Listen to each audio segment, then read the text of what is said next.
তিস্তা মহাপরিকল্পনা বাস্তবায়নের গল্প শুনতে শুনতে মানুষগুলা ক্লান্ত,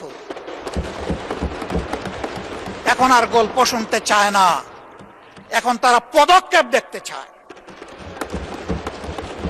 আমরা নির্বাচনের সময় কথা দিয়েছিলাম, কে সরকারে আসবে না আসবে আল্লাহ তাআলা নির্ধারণ করবেন। আমরা যদি সে সুযোগ পাই, আমাদের প্রথম পদক্ষেপ হবে তিস্তা নদীতে প্রথম কুদালটা কুটবেন।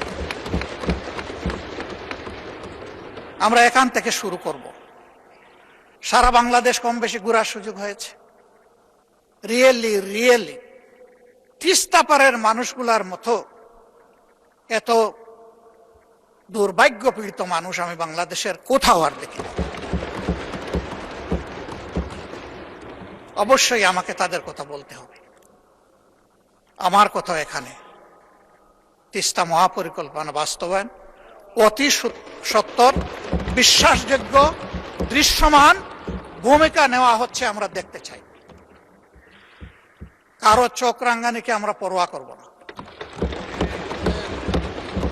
20 কোটি মানুষের আলহামদুলিল্লাহ আল্লাহ তাআলা 40 কোটি হাত দিয়েছে।